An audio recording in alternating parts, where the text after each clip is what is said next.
देखिए, सबसे पहले तो मैं कुमार भाई को धन्यवाद देता हूं और उनका शुक्रिया अदा करता हूं कि एज ए कवि जो उन्होंने विश्व भर में अपनी पहचान बनाई थी, कवि का धंधा थोड़ा सा कम हुआ तो उन्होंने अपने अपने राम करना शुरू कर दिया। और हर ब्राह्मण में ये क्वालिटी होती है कि वो कविता कर ले, वो कथा कर ले, वो कुछ भी कर ले, लेकिन वो अंततः करता वही है जो उसके धर्मशास्त्र कहते हैं। तो कुमार विश्वास कविता पढ़ते पढ़ते प्रेम रस की आज वो अपने अपने राम कर रहे हैं और वही उसी मनुवादी व्यवस्था को इस देश के अंदर मजबूत करने का काम कर रहे हैं जो इस देश के 90-95% आबादी की दुश्मन है।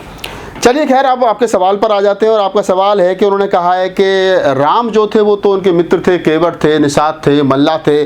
जब इतने अछूत, शोषित, पीड़ित लोग उनके मित्र थे तो वो फिर उसकी हत्या कैसे कर सकते शंभुक की? ये बात गलत है। तो इस गलत बात को लिखा किसने, पहले इस पर डिस्कस होना चाहिए, इस पर चर्चा होनी चाहिए। अगर कुमार विश्वास साहब ये खंडन कर रहे हैं कि ये गलत है तो गलत को लिखा किसने? ना तो कलम राहुल नागपाल के हाथ में थी, ना कलम चंद्रभान प्रसाद जी के हाथ में थी, ना कलम डॉक्टर अंबेडकर के हाथ में थी, ना किसी और के हाथ में थी। तो लिखने वाला कौन है? लिखने वाले हैं तुलसीदास दुबे, तुलसीदास शुक्ला, तुलसीदास जो भी XYZ हैं।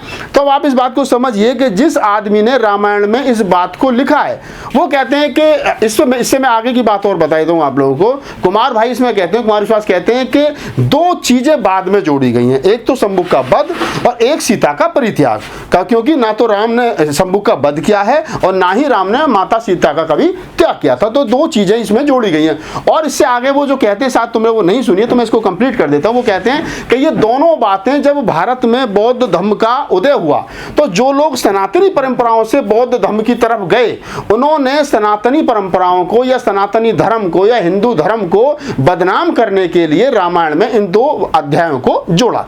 तो फिर सवाल वही खड़ा होता है कि जोड़ने वाले कौन लोग थे भाई?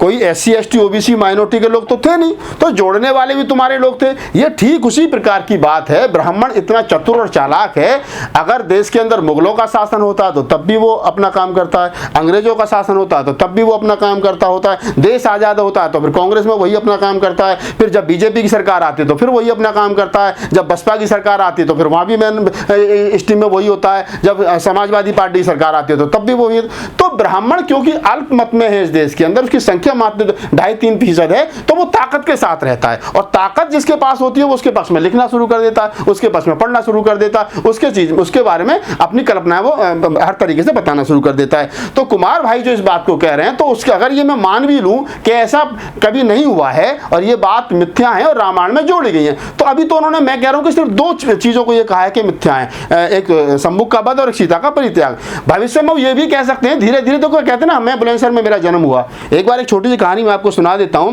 एक स्कूल में, प्राइमरी स्कूल में BSc आ गया और BSc आ गया तो उसने बच्चों को पूछा टीचर से, भी मास्टर बच्चे कैसे पढ़ रहे हैं? बहुत बढ़िया पढ़ रहे हैं। तो उसने कहा कैसे, बच्चा खड़ा कर लिया, बोले बेटा क्या नाम है तेरा? राहुल नागपाल। क्या? तो बता 8 दूनी कितने होते हैं? 20। तो टीचर ने उसकी पीठ थपथपाई, बोले बहुत अच्छा बेटा, 8 दूनी 20। तो BSc कहने लगा मास्टर जी ये 20 बता रहा, 8 दूनी 16 होते हैं। क्या साहब ये कल 24 बता रहा था, धीरे धीरे लाइन पे आ रहा है। तो आप इस बात को समझिए कि जो कुमार विश्वास आज ये कह रहे हैं, हमारे मित्र हैं, हमारे डिस्ट्रिक्ट बुलंदशहर के हैं और जाति से ब्राह्मण हैं, उन्होंने PhD की है यार और हिंदी के प्रोफेसर हैं और बड़ी उनकी अच्छी तर्क बुद्धि है। आज जो आदमी आज रामायण के 2 अध्यायों को गलत बता रहा है तो निकट भविष्य में वो ये कह सकते हैं, आपको खुशी होनी चाहिए कि पूरी की पूरी रामायण ही गलत है। तो इसमें कोई बहुत बड़ी बात नहीं है। तो हमें तो कुमार भाई का धन्यवाद करना चाहिए।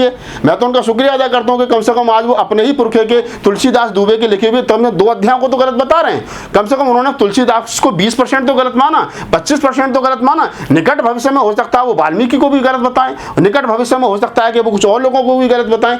तो इस पर ज्यादा चिंतन मनन करने की जरूरत बिल्कुल नहीं है आप तमाम लोगों को। कुमार विश्वास जैसे लोग आते रहेंगे, हैं वर्तमान में, पूर्व में भी थे और आने वाले समय पर भी आएंगे। तो इसमें कोई ऐसी बहुत बड़ी चर्चा का विषय नहीं है। कुमार विश्वास ने जो कहा उनका धन्यवाद है। मैं उनको, उनके घर पर उनका एड्रेस मेरे पास में है, वो वसुंधरा में रहते हैं, लड्डू वड्डू भिजवाएंगे, कहेंगे कि कई तरह के 2 अध्याय और गलत हैं। देखिए विवाद बहुत ज्यादा हो रहा है ना ग्रंथों को। ब्राह्मण क्या है ना, जब उनके सामने समस्या क्या है, अब जब उनको लगता है कि हमारे जो कथावाचक है वो सही तरीके से नहीं बता पा रहे हैं, वो उतने अच्छे वक्ता नहीं है, तो वो कुमार विश्वास को ले आए, उनको फंडिंग कर दी, उनसे कहते जाओ अपने अपने राम करो। तो अपने अपने राम में वो रामायण को अपने तरीके से बता रहे हैं। कल को हो सकता है जैसे ताड़न शब्द का अर्थ बदल दिया उन्होंने, और गीता प्रेस ने उसने हजारों किताबें रामायण छाप करके बंटवा दी, जबकि सच्चाई ये आप सब लोग जानते हैं कि अगर किसी भी किताब में कोई भी संशोधन होता है तो राइटर्स की परमिशन, राइटर जो उसका लेखक होता है उसकी परमिशन जरूरी है। अब तुलसीदास दुबे चूंकि मर गए, वो तो है नहीं दुनिया में, उनकी बिना परमिशन के, एक तो उन्होंने यही अपराध करा कि उनकी बिना परमिशन के उसका अर्थ बदल दिया। तो ये बहुत सारी चीज़ें हैं, वो करते रहते हैं समय समय पर इस प्रकार की बातें कि आज ये गलत नहीं है, पूर्व में ये गलत था, अब ये सही है, हो सकता है कल को ये इसका और भी कुछ दूसरा अर्थ निकाल लें। तो वो लोगों को बेवकूफ़ समझ रहे हैं और वो लोगों को अपने तरीके से समझाने की कोशिश कर रहे हैं, लेकिन उन बेचारों को पता नहीं है कि इस देश के अंदर फूले कबीर नानक रैदास की विचारधारा के लोग हैं, अम्बेडकर की विचारधारा के लोग हैं, जो बातों को समझते भी हैं, आजकल लिखना भी सीख गए, पढ़ना भी सीख गए, और आपसे आंख से आंख मिला करके वो सवाल करना और जवाब लेना भी सीख गए। पहले मोहन भागवत ने भी कहा ना, कुछ स्वार्थी लोगों ने अपने हिसाब से रामायण में कुछ लिख दिया। वो तो बिल्कुल कहेंगे ना, उनको पता है अगर ये थोड़ा सा लोग और पढ़ लिख गए। बाबा साहब डॉक्टर अम्बेडकर ने बहुत सारी जगह बात कही, और तमाम लोगों ने बहुत सारी जगह जो प्रबुद्ध लोग उन्होंने ये बात कही है कि शिक्षा, बाबा साहब का ये कोटेशन है ना कि शिक्षा वो शेरनी का दूध है, जो पिएगा वो दहाड़ेगा। तो जब तक लोग कावड़ लेने जाते रहेंगे, घंटी बजाते रहेंगे, धर्म के पीछे भागते रहेंगे, तब तक वो सवाल करने की स्थिति में नहीं होगा। तब तक वो वही कहेगा जो पंडित जी कहेगा, सामग्री छोड़ो, छोड़ दी, अपनी मर्जी से नहीं छोड़ सकता। लेकिन जब वो पढ़ेगा, लिखेगा, पीएचडी करेगा, प्रोफेसर बनेगा, डॉक्टर इंजीनियर बनेगा, तब वो तर्कशील बनेगा, तो फिर सवाल करेगा, और जब सवाल करने वालों की संख्या ज्यादा हो जाएगी तो फिर मोहन भागवत जैसे लोगों को जवाब देना पड़ेगा, क्योंकि उनको सत्ता में बने रहना है। उनको कहना पड़ेगा हाँ भाई मेरा बाप गलती करके चला गया था और मैं उसी लिए क्षमा प्रार्थी हूँ, आगे से ऐसी गलती नहीं होगी, अब मुझे माफ करो। क्यों? क्योंकि उसे उस गद्दी पे बैठना है। अगर वो कहेगा नहीं मेरे बाप ने ठीक कही, तो हो सकता है नीचे उठा के फेंक दे, कोई दूसरा गद्दी पे बैठ जाए। तो सवाल जो है वो लाभान्वित पद का है, वो चाहे मंदिर का हो, चाहे सत्ता का हो, चाहे किसी विश्वविद्यालय के वाइस चांसलर का हो, वो गद्दी पर, वो शासन में, वो प्रशासन में, वो ताकत के साथ बना रहना चाहते हैं। इसलिए अगर उनको अपने बाप को भी गाली देनी पड़े तो वो कुमार विश्वास, तुलसीदास दुबे को भी गलत बता सकते हैं, किसी और को भी गलत बता सकते हैं। Delhi university forum for social justice की तरफ से एक रिपोर्ट उन्हें दी गई थी, उन तक पहुंचाई गई थी। उस रिपोर्ट में यह बताया गया था कि किस तरह से दिल्ली विश्वविद्यालय में शिक्षक, शोधकर्ता और छात्रों के बीच में, जो खास तौर से दलित, पिछड़े वर्ग, आदिवासी या अल्पसंख्यक समाज से आते हैं, उनका किस तरह से उत्पीड़न हो रहा है, किस तरह से उनकी जो आकांक्षाएं हैं, उनका जो एक हक है, उसको बार बार नहीं देने का प्रयास दिल्ली विश्वविद्यालय के तरफ से हो रहा है। कुछ बातें मैं आप उस रिपोर्ट से भी मैं शेयर करना चाहूँगा। सबसे पहले मैं ये बताना चाहूँगा कि 1922 के एक एक्ट के तहत दिल्ली विश्वविद्यालय, जो इस देश का सबसे अग्रणी विश्वविद्यालय में माना जा सकता है, वो उसकी स्थापना हुई थी। और यहाँ के जो वाइस चांसलर हैं और जो प्रो चांसलर हैं वो चीफ जस्टिस ऑफ इंडिया हैं। विजिटर जो हैं वो इस देश के महामहिम राष्ट्रपति महोदय हैं। तो उनके संज्ञान में ये बातें आए, दिल्ली विश्वविद्यालय के संगठन में, प्रशासन में एक भी व्यक्ति शीर्ष पर न दलित समाज से है, न पिछड़े समाज से, न आदिवासी समाज से है, न ही अल्पसंख्यक समाज से। 77 कॉलेज एफिलिएटेड है दिल्ली विश्वविद्यालय से, उसमें एक भी प्रिंसिपल जो है वो बहुजन समाज से नहीं है। कई सारे डिपार्टमेंट, 16 जो संस्थाएं जुड़ी हुई हैं, किसी का भी हेड SC ST OBC नहीं है। ऐसी परिस्थिति में जाहिर है कि कई बार जो वर्ग है जिनके साथ उत्पीड़न हो रहा है, उनको सुनने वाला कोई नहीं मिलता है। ना कोई ऐसी व्यवस्था है यहाँ, ना कोई कोई इंस्टीट्यूशनल मैकेनिज़्म है जिससे किसी भी व्यक्ति का अगर शोषण हो रहा हो या उत्पीड़न हो रहा हो तो वह अपनी गुहार लगा सकता है। सबसे प्रमुख एग्जाम्पल या उदाहरण मैं देना चाहूँगा, इस महाविद्यालय, इस जहाँ हम बैठे हैं हिंदू कॉलेज में, 2 केसेस का। एक केस तो मैं बता देता हूँ, दूसरे पर स्वयं डॉक्टर रतनलाल जी विस्तार से बोलेंगे। यहाँ एक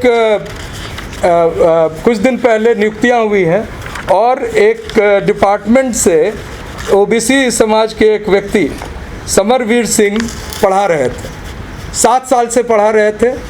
उनको हटाया गया तो जाहिर है उनको बहुत तकलीफ़ हुआ, लेकिन उनको बुलाकर फिर कहा गया कि हम आपको रख रहे हैं, और 2 दिनों के बाद फिर से उनको हटा दिया गया। और वो अकेले व्यक्ति थे अपने परिवार में कमाने वाले।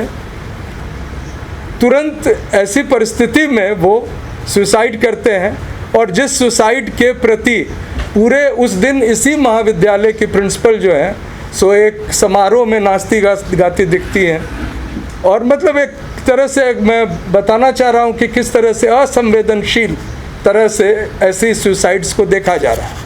आपको पता है कि देश में कई सारे विश्वविद्यालय में इस तरह की घटनाएं हो रही हैं, लेकिन वो विश्वविद्यालय खास तौर से केंद्रीय विश्वविद्यालय, अभी मैं हैदराबाद से आ रहा हूँ और वहाँ पर all India backward classes students association की मीटिंग थी।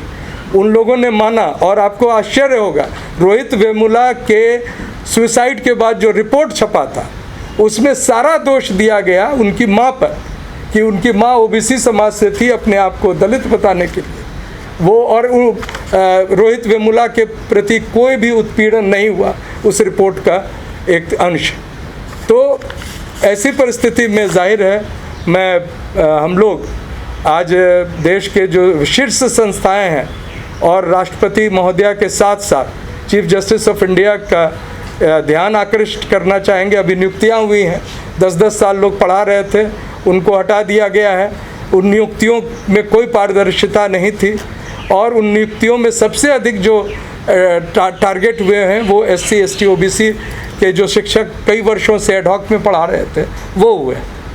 तो हम आज Delhi university forum for social justice की ओर से मांग करते हैं कि जो केसेस हैं इस तरह के, और अभी जो बताएंगे डॉक्टर रतन लाल जी, खुद इनका केस प्रमोशन का ही नहीं, जो इनके आवास के आगे जिस तरह से एक इनका उत्पीड़न करने के लिए, इनको अपमानित करने के लिए, और जिस तरह की साजिशें और जो किया जा रहा है वो निश्चित तौर से निंदनीय है, और जितनी भर्त्सना की जाए कम है।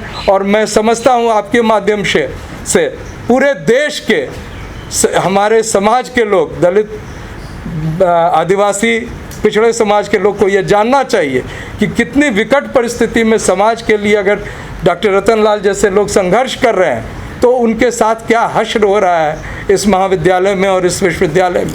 और अगर आगे आने वाले चुनाव में इसको लोग ध्यान में नहीं रखेंगे तो ये परिस्थिति और बिगड़ती चली जाएगी।